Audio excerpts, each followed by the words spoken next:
मुद्दा है, हम इस जहानाबाद के वोटर हैं और एक मतदाता होने के नाते हम जब ईवीएम मशीन पर देखते हैं तो कोई ऐसे प्रत्याशी सामने है नहीं जिनको दिल से वोट देने का मन करे। एक तरफ जीते हुए हमारे सांसद महोदय हैं जो चुनाव जीतने के बाद क्षेत्र में कभी 5 साल तक नज़र नहीं आए, और दूसरे तरफ जो हैं उनके बारे में तो कहना ही नहीं है।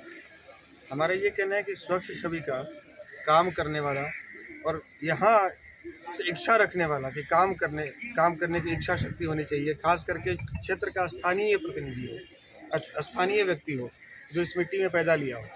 हम पड़ोसी के माँ का कोख का दर्द नहीं जान सकते, हम अपनी माँ के कोख का दर्द जानेंगे जिस माँ के कोख से हम पैदा लिए हैं। कोई पटना से आए हैं, कोई गया से आए हैं, यहाँ से वोट लेकर जाते हैं, 5 साल नज़र नहीं आते हैं। हम इस मिट्टी में पैदा लिए हैं, यहाँ की स्थिति देखकर मुझे पीड़ा होती है। तो यहाँ के लोगों के आदेश पर हम आए हैं और लोग यदि मौका देते हैं तो जहानाबाद को विकसित बनाना, जहानाबाद को अपराध मुक्त बनाना, जहानाबाद को भ्रष्टाचार मुक्त बनाना, जहानाबाद में कई बड़ी समस्याएं व्याप्त हैं, उनका निराकरण करना हमारी पहली प्राथमिकता है। आप किससे लड़ाई मानते हैं? आपकी किससे लड़ाई रहेगी? हमारी लड़ाई किसी से नहीं, जनता हमारे साथ है। हम लड़ाई किसी से क्यों कहेंगे कि हमारी लड़ाई फलाने से है? हम लड़ाई तो भ्रष्टाचार के खिलाफ लड़ रहे हैं, हम लड़ाई तो अपराध के खिलाफ लड़ रहे हैं, हम लड़ाई तो घोटालेबाजों के खिलाफ लड़ रहे हैं। तो हमारे साथ जनता है और हम जनता के बीच में अपने काम को गिना रहे हैं, हम अपने विचारधारा पर बात कर रहे हैं, हम किसी की बुराई या किसी से लड़ाई की बात नहीं।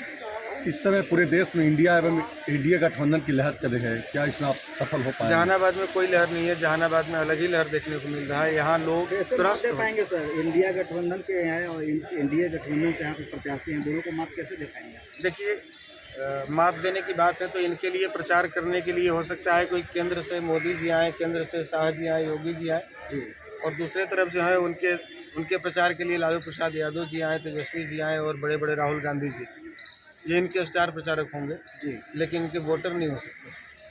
हमारे स्टार प्रचारक हमारे यहाँ के वोटर हैं, यहाँ की जनता है। और आज आपने मंच पर देखा होगा कि जितने भी धोती कुर्ता वाले बुजुर्ग थे, जितने भी 60 वर्ष से ऊपर वाले बुजुर्ग थे, मंच की 200 कुर्सियाँ केवल यहाँ के बुजुर्ग स्टार प्रचारक के तौर पर उसको शोभायमान कर रहे थे। ये जनता का आशीर्वाद हमारे साथ है, बुजुर्गों का हाथ हमारे सिर पे है, युवाओं का हाथ हमारे कंधे पर है, तो निश्चित रूप से हम यहाँ चुनाव जीतेंगे। हिना साहब का भी आपका समर्थन मिला है? हिना साहब जी के यहाँ हम गए थे समर्थन में और उन्होंने भी हमें आश्वासन दिया है कि उनके यहाँ 25 तारीख को चुनाव है, 25 के बाद वो हमारे यहाँ चुनाव प्रचार में आएंगे। आएंगे वो? यहाँ उन्होंने कहा है चुनाव प्रचार में आएंगे 25 तारीख।